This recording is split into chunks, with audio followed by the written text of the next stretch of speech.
이번에 여러분들하고 함께 이제 살펴볼 내용은 원자의 구조와 스펙트럼이 되겠습니다. 그 첫 번째 시간으로 원자의 구조에 대해서 얘기를 하도록 하겠습니다.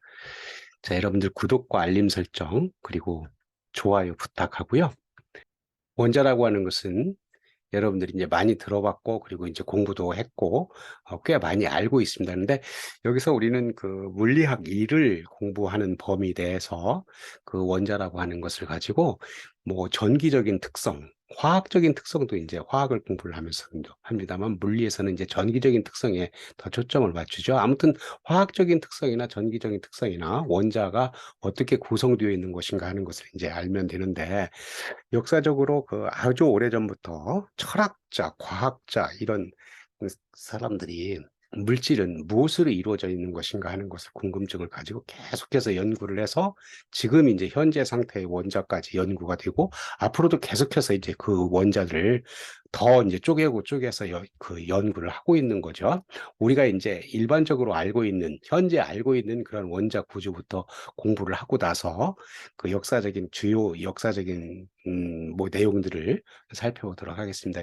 우리가 알고 있는 원자라고 하는 것은 여기에 화학 원소의 특성을 잃지 않는 범위에서 도달할 수 있는 물질의 기본적인 최소 입자이다. 물질의 기본적인 최소 입자이다 하는 거예요. 그리고 그 중심에는 원자 핵이 있고 그 주변은 전자들로 둘러싸여 있다. 어떻게 생긴 거냐면 이 오른편에 있는 이렇게 그림처럼 되어 있습니다. 이 오른편에 있는 그림은 우리 그 원소, 그러니까 원소 중에서 헬륨이라고 하는 원소를 가지고 그 헬륨의 원자 구조를 이제 이렇게 한번 본 거예요. 어떻게 되어 있냐면 이렇게 지금 이 그림은 크기가 얼마 정도 되냐면 여기가 그 검은 요 막대기, 검은 막대기가 100 피코미터 정도 되는 크기예요. 피코미터는 얼마예요? 10의 마이너스 12승 미터니까 100이니까 10의 마이너스 10승미터겠죠. 굉장히 짧은 거죠. 요만큼이 10의 마이너스 10승미터니까 원자, 헬륨 원자라고 하는 크기를 보면 여기에서 여기까지 되니까 100 피코미터보다 조금 더 클까요? 그 정도 되는. 그러니까 10의 마이너스 10승미터 정도 되는 곳에 여기 가운데 점이 있죠. 그죠? 이 가운데 점이라고 하는 것을 원자 핵이라고 하고 요 원자 핵에는 이와 같이 양성자, 빨간 거가 양성자이고 요게 이제 보라색이 중성자인데 헬륨이라고 하는 것은 나중에 이제 보겠지만 여러분들 이제 알고도 있고 여기 이제 양성자 수이고 이게 질량수라서 질량수에서 양성자 수를 빼면 중성자가 되니까 지금은 이 헬륨이라고 하는 원자는 양성자 두 개가 있고 중성자 두 개가 있는데 양성자 두 개 빨간색이 있고 요 핑크 빨간색이 있고 요 보라색이 중성자가 되는 겁니다. 근데 고거는 아까 얘기했던 요거 원자의 중심에서 얼마만큼이에요, 크기가? 요만큼의 크기가 여기 하얀 막대선, 요 하얀 막대선이 1 femtometer라고 얘기하니까 femtometer라고 하는 것은 얼마냐면 10의 마이너스 15승 메타예요. 그러니까 요거 아까 요것도 굉장히 여기서 여기까지도 굉장히 작은 거였는데 굉장히 작은 그 안에 뭐가 있냐면 원자 핵이라고 하는 게 있고 전자들이 이제 여기에 존재를 한다. 이렇게 돼 있어요. 그래서 전자들로 둘러싸여 있다. 그래서 우리는 지금 알고 있는 원자의 모형이 이렇게 생겼다 하는 거고 얘는 이제 위키피디아에서 가져온 거고요. 그리고 이제 존재 가능한 원자의 종류수. 원자의 종류라고 하는 게 원소. 여러분들 그 중학교 과정에서도 원자하고 이제 원소가 어떻게 다른지 이제 여러분들 알 수가 있을 거예요. 그래서 원자의 종류가 이제 원소가 되는데 원소의 개수가 되고 2021년 현재까지 공식적으로 확인된 원소의 개수는 118개 정도이다 하는 거고요. 그래서 이 원자를 구성하고 있는 원자 핵하고 전자라고 하는 게 있다 그랬는데 걔들이 어떻게 다른 것인가 하는 것을 보려고 원자를 구성하는 입자 그래서 원자 핵하고 전자가 어떤 게 구성되어 있는 것인가 하는 것을 한번 봤어요. 전하라고 하는 게 차지라고 얘기를 하고 얘는 전기적으로 플러스 마이너스를 얘기를 하고 있는 거죠. 그래서 플러스 전하를 원자 핵은 플러스 전하를 띠고 있고 전자는 마이너스 전하를 띠고 있는 전기적으로 그러한 것들을 띠고 있다 하는 거고요. 질량은 원자 질량의 대부분을 차지하는 게 원자 핵이고, 원자 핵에 비해 전자는 매우 가벼워서 지금 같은 경우 여기 질량이라고 하는 게 이제 여기 4라고 한 질량 수가 4였죠. 헬륨 같은 경우는 요게 이제 원자 핵이 가지는 질량의 대부분을 차지하고 있다 하는 거 얘기하고 있고요.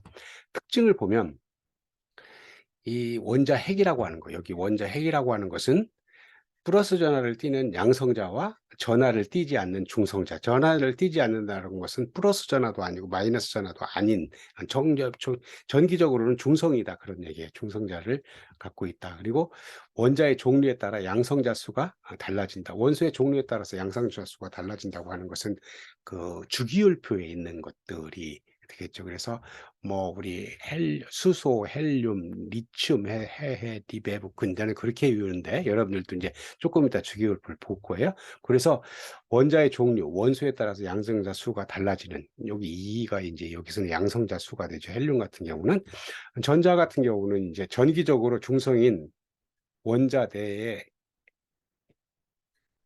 전자 수는 원자 핵 속의 양성자 수와 같다. 정기적으로 중성인 원자 내라고 하는 게 무슨 얘기냐면 우리 그 원자라고 하는 것은 원자 핵과 전자를 갖고 있는데 원자 핵과 전자의 그 전하 수가 같아요. 플러스 전하와 마이너스 전하 수가 같아서 두 개, 플러스와 마이너스가 같으니까 걔는 이제 전기적으로 중성인 거죠. 그리고 이제 원자 핵 주위를 빠르게 돌고 있다. 이 전자들은 원자 핵 주위를 빠르게 돌고 있다고 이제 생각을 하고 있다. 그래서 원자가 현재 이런 것들로 구성되어 있다는 거죠. 자, 그리고 이제 그 원자를 얘기를 할 때 원자 핵의 표기법, 그래서 그 우리 잘 알고 있는 것은 이것처럼 원소의 주기율표, 뭐 이렇게 주기율표가 있어서 여러분들 웬만큼까지는 이제 외우고 있을 거예요. 그죠? 이렇게 수소, 헬륨, 리튬, 리베, 근, 뭐 분해 뭐 이렇게 해서 이제 외우고 있을 텐데 그런 원소의 주기율표에서 이제 원자 핵의 표기법을 알면 얘가 이제 나타내는 것들이 무엇인가 하는 것을 이제 알아서 뭐 양성자수, 중성자수, 질량수 이런 것들을 우리가 이제 알아차릴 수가 있죠. 그런데 여기 있는 거는 뭐를 나타내고 있냐면 우리 그 앞에서 봤던 원자를 모양을 나타내는데 실제 모양하고는 조금 다르지만 그 모형하고는 조금 다르지만 우리가 이해하기에 가장 편해서 이 모형을 우리는 많이 머릿속으로 이렇게 상상을 하고 있습니다. 어떻게 보는 거냐면 아까 보니까 원자 핵이 굉장히 조그맣게 돼 있었지만 얘는 좀 과장되게 이렇게 원자 핵을 그려놓고 그 원자 핵 주위를 뭐가 돌아요?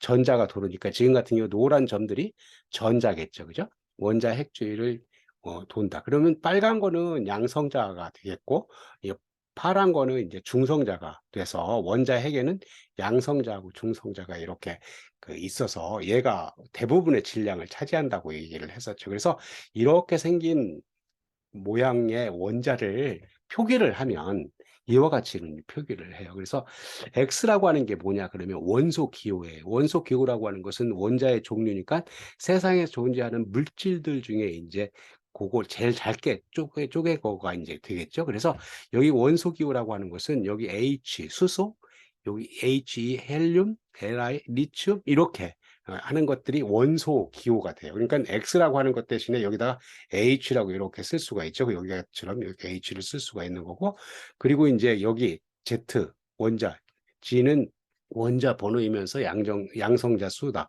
여기다 이제 원자 번호, 양성자 수. 그러니까 만약에 여기다 H라고 수소라고 썼으면 원자 번호가 몇 번이에요? 1번이니까 1이라고 이렇게 쓰겠죠. 그리고 이제 질량수, 여기에 있는 이제 질량수, 핵자수. 그러니까 여기다가 A라고 하는 게 질량수다. 그 질량수가 1이라고 하는 값을 가지면 여기다 1이라고 H1, 1 이렇게 쓰고 이제 헬륨이라고 한다면 He2, 2, 4 이렇게 쓰겠죠. 그래서 질량수는 양성자 수하고 이제 원자 번호하니까 양성자 수하고 뭐를 더한 거냐면 중성자 수를 더한 것이다. 그러니까 질량수에서 여기 있는 양성자 A에서 Z를 빼게 되면 뭐가 돼요? 어, 양성자 수를 뺐으니까 중성자 수가 되겠죠. 그죠? 중성자 수를 해주시다. 그래서 원자 핵의 표기법을 보면 거기에 이제 우리가 알 수 있는 그런 양성자 수, 중성자 수, 원자 번호 이런 것들이 다 포함되어 있다. 그리고 이제 아까 여러 번 봤던 것처럼 이렇게 원소의 주기율표를 하는데 그걸 표기하기를 이와 같이 표기하기도 해요. 여기 같은 경우는 뭐라고 여기에 있는 건 이제 맞춘다 그러면 뭐라고 했냐면 여기에 이제 원소 기호를 갖다 쓰고 여기에 원자 번호를 여기다 갖다 썼네요.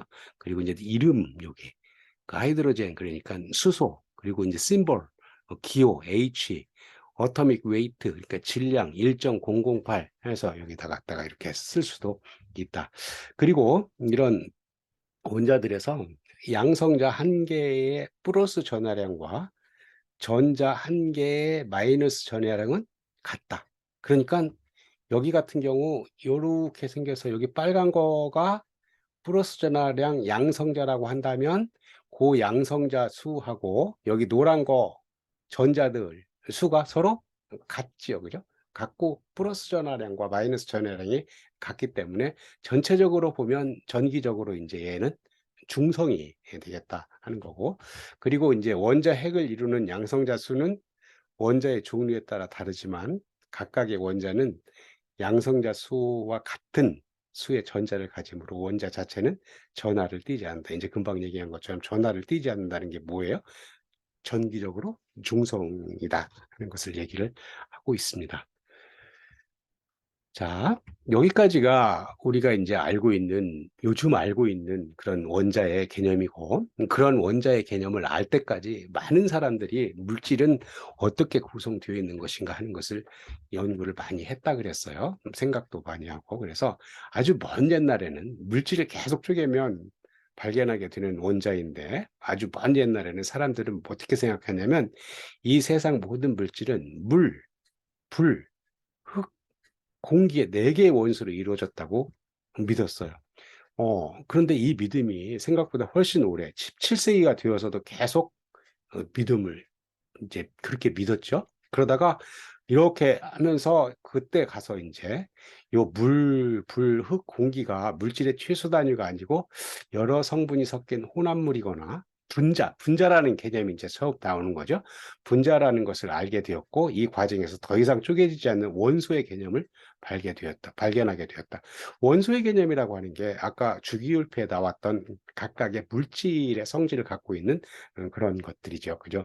그래서 원소의 개념을 발견하게 돼서 뭐 그 후에도 많은 사람들이 여기에 이제 연구를 했는데 우리 이제 크게 보면 1803년 영국의 과학자 돌턴이라고 하는 사람이 원자설이라고 하는 것을 주장을 했어요. 물질은 더 이상 쪼개지지 않는 아주 작은 입자로 이루어져 있다는 원자설을 이제 주장을 했고, 그 더 이상 쪼개지지 않는 게 이제 원자라고 하는 것을 주장을 했는데, 나중에 보니까 원자가 더 쪼개져요. 그러나 전자와 원자 핵 등의 존재가 밝혀지면서 원자는 더 이상 나눠질 수 없는 입자가 아니다. 여기는 더 이상 아주 작은 입자로 쪼개지지 않는다고 그랬는데 더 쪼개졌는데 그때 이제 요 전자와 원자 핵이 이제 밝혀지고 그래서 복잡한 구조를 갖는다는 것을 알게 되었다. 앞에서 우리는 요즘에 이제 전자와 원자 핵이 무엇인가 하는 것을 설명을 했기 때문에 알 수 있는데 그러면 전자하고 원자 핵은 어떻게 해서 얘가 이제 알게 되었는가 하는 것을 이제 한번 보도록 하죠. 전자의 발견은 톰슨 원자 모형, 그 전자의 발견을 하면서 톰슨이라고 하는 사람이 전자를 발견하고 그 톰슨의 원자 모형을 이제 발표를 했어요. 어떻게 한 거냐면, 자, 1897년 톰슨이 영국 캠브리지대 캐번디시 실험에서 실시한 실험으로 운동하는 전자에 전기장과 자기장을 걸어줘 그 안에서 전자가 편향되는 것으로부터 전자의 전하량과 질량의 비를 측정한 실험이다.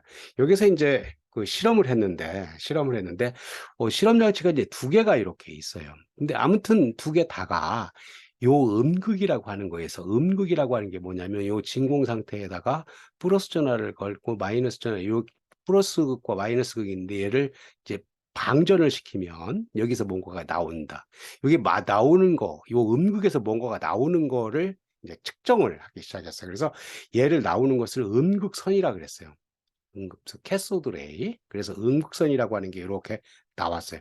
마찬가지로 밑에 것도 마찬가지예요. 음극이라고 하는 게 있어서 음극선이 이렇게 나와서 얘가 이제 여기서 나오는 거죠. 나와서 여기 같은 경우 이제 얘가 나와서 여기가 뭐예요? 여기 플러스와 마이너스를 이렇게 했으니까 전기력선이라고 하는 게 있어서 여기에 이제 일렉트릭 필드가 이렇게 걸리게 되죠. 그러면 여기 음극선에서 나왔던 것들이 여기 노란 범위 내에서 지금처럼 이렇게 걸치면 플러스 쪽에서 마이너스 쪽으로 전기력선이 가서 걔가 끌어당기는 거죠. 그래서 얘가 걸리면 플러스 마이너스 전기력선이 걸리면 얘가 이렇게 이쪽으로 기울고 이쪽으로 기울고 이쪽으로도 기운다. 그렇다면 얘가 플러스 쪽으로 이렇게 간다고 하는 것은 전기적으로 플러스와 마이너스가 이렇게 당기는 힘이 있는 거니까 얘가 전기력선에서는 이렇게 당기는 힘이 있는 거니까 얘가 뭐예요? 음극선에서 나온 거가 전기적으로 뭐를 갖고 있다? 마이너스 전하를 갖고 있다. 그래서 음극선이 나중에 보면 마이너스 전하를 갖고 있는 뭐로 밝혀지는 거냐면 전자로 밝혀지는 거를 얘기를 하고 있습니다. 요 밑에 장치는 거의 비슷한 장치인데 여기 음극에서 이렇게 나온 것들을 여기에 플러스 여기 판때기 있죠? 전기장 형성판. 그래서 플러스 마이너스 전기력선을 걸고 여기에 이제 자기장 코일, 그러니까 여기는 전기력하고 자기장을 같이 전기력장하고 자기장하고 같이 걸어서 뭐를 한 거냐면 전자의 전하량하고 질량의 비전하라고 하는 것을 측정한 실험이다. 그래서 톰슨이라고 하는 사람이 그 과학자가 1897년에 전자를 발견을 이렇게 를 했고 결과적으로 뭐라고 얘기했냐면 음극선은 여기서 나왔다 그랬죠. 음극선, 캐소드 레이, 여기 음극선은 질량을 가지며 질량을 갖고 있고 마이너스 전하를 띄었다. 마이너스 전하를 띈 입자의 흐름이다. 마이너스 전하를 입자의 흐름이고 걔를 뭐라고 했어요? 전자라고 했다. 지금 우리가 알려고 하는 게 뭐예요? 이렇게 와 보니까 여기에 전자하고 원자 핵이 존재한다고 밝혀졌다 하는데 그 전자를 처음 발견한 사람이 누구냐면 톰슨이라고 하는 과학자가 이렇게 이런 실험 장치로 해서 전자를 발견했다. 그런 얘기입니다. 그리고 이제 그런 그 전자의 전하량, 전기를 띠고 있으니까 전하량이 있을 텐데 우리 아는 것처럼 마이너스 1.6 곱하기 10의 마이너스 19승 쿨롱이라고 하는 값을 갖고 있고 얘는 이 달모지 전하량들이 이거의 정수배로 존재를 하니까 얘를 기본 전해량이라고 씁니다. 그리고 이제 톰슨이 이런 거를 하면서 원자 모형을 이제 제시를 했는데 톰슨은 원자 모형을 이렇게 제시를 했어요. 크기가 얼마 정도 돼요? 10의 마이너스 10승메터 정도 되고 이렇게 돼 있는데 이게 무슨 얘기냐면 여기 이 동그스름한 공처럼 생긴 데가 다 뭘로 채워져 있다고 생각하냐면 플러스 전하를 띠는 물질로 채워져 있다. 그러니까 공처럼 생긴데 플러스 전하로 다 채워져 있고 그 속에 마이너스 전하가 지금 이렇게 조그만 동글뱅이 있는 것들이 전자들이 띄엄띄엄 박혀 있는 원자 모형을 갖고 있다고 얘기를 했어요. 그러니까 우리가 알고 있는 거하고는 조금 지금 다르죠. 그죠? 그래서 처음에 1897년에 톰슨이 이제 제시한 원자 모형이 이렇게 되겠습니다. 그리고 이제 그 원자 핵을 이제 아까 전자는 이제 톰슨이 발견을 하고 원자 모형을 제시를 했는데 원자 핵이라고 하는 것을 이제 발견하기는 라더포드 원자 모형, 그래서 라더포드라고 하는 사람이 그 과학자가 원자 핵을 발견하고 이제 원자 모형을 또 제시를 합니다. 그 마르스텐 실험이라고 하는데 이 가이저 마르스텐이라고 하는 사람은 여기 보면 1908년에서 1913년 사이에 여기 라더포드라고의 라더포드 지도 아래 요 가이저하고 마르스텐이 실험한 실험이 지금 얘기하려고 하는 그런 실험입니다. 이것은 그 가이저 마르스텐 익스페리먼트라고도 얘기하고 얘는 또 뭐라고도 불리냐면 라더포드 골드 포일 익스페리먼트. 골드 포일이라고 하는 게 금박지를 갖다 놓고 했다 그거예요. 어떤 실험을 했냐면 이런 실험을 했어요. 자, 왼편에 있는 거하고 오른편에 있는 게 있는데 아까 톰슨이라고 하는 그 과학자가 제시한 그 원자 모형이 이렇게 생겨서 여기에 원자 핵이 있고 거기에 띄엄띄엄 전자들이 이렇게 박혀 있다고 생각을 했어요. 거기에다가 거기에다가 이렇게 알파 입자가 이제 여기 보면 그렇게 생긴 데다가 해서 골드 포일 이렇게 해놓고 알파 입자가 가면 여기에 원자가 있으니까 이게 쭉 지나갈 것이다 그거예요. 이렇게 그냥 평행하게 지나갈 것이다. 그래서 이 알파 입자라고 하는 게 뭐냐면 헬륨 원자 핵으로 플러스 전하를 띠고 있으며 전자보다 약 7,300배 정도 무거운 그런 입자를 여기다가 알파 입자를 갖다가 이렇게 해놔서 이 알파 입자가 여기 표시가 여기 와야 되는데 요거를 가르치고 있어요. 마찬가지로 얘도 여기 알파 입자를 이렇게 가르치고 있어서 이 알파 입자가 오는 거를 보고 있어요. 그래서 그렇게 돼야 되는데 라더포드 지금 제시하는 이 실험에서 해보니까 여기다 놓고 이렇게 해보니까 이렇게 가다가 이렇게 가는 데도 있고 여기서 이제 결정적으로 어디서 갑자기 이렇게 산란이 일어나더라. 갑자기 그 산란이 일어나서 얘가 이렇게 가지 않고 여기는 이렇게 가야 될 거라고 생각을 했는데 이렇게 가서 여기에 산란이 일어나서 여기 가다가 이런 데서는 급격하게 꺾이는 뭔가가 있다. 그러면 뭐예요? 요 알파 입자가 가서 여기서 뭔가에 부딪힌 거죠. 그죠? 중앙에 뭔가가 있어서 얘가 이렇게 가지 못하고 여기서 이제 부딪혀서 이렇게 산란이 일어났다. 그래서 라더포드 요 실험을 통해서 요 중앙 안에 뭔가가 있다. 그 뭔가를 뭐라고 했겠어요?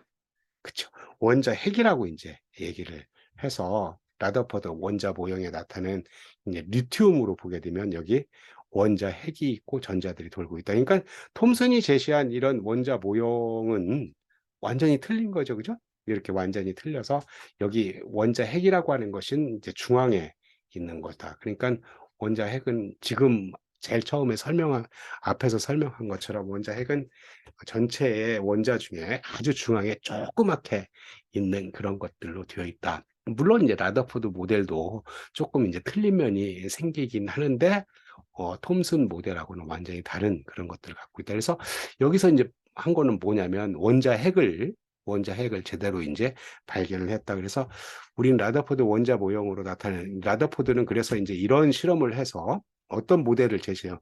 원자 모형을 제시를 했냐면 이렇게 생긴 모형을 제시했어요. 아까 얘기하기를 이런 모형들이 이제 원자 핵이 있고 그 주위를 전자들이 이렇게 돌고 있다고 생각을 한다 그랬고 이런 것은 실제하고는 조금 다르긴 하지만 우리가 상상하기에 편해서 많이 쓰는 그런 모형이라고 얘기를 했습니다. 오늘 얘기한 것은 그 원자의 구조에 대해서 얘기를 했습니다. 여러분들이 잘 알고 있는 내용이긴 하지만 우리 앞으로 이런 원자의 구조에서 전자들의 움직임을 가지고 이제 물리에서 전기적인 특성을 다루니까 원자의 모형을 잘 이해하도록 하면 되겠습니다. 자, 여기서 마치도록 하고요. 여러분들 관련 영상을 여기다 올려놓을 예정이고 그리고 이제 도움이 됐다면 구독 신청하면 계속해서 여러분들 받아볼 수가 있을 겁니다. 감사합니다.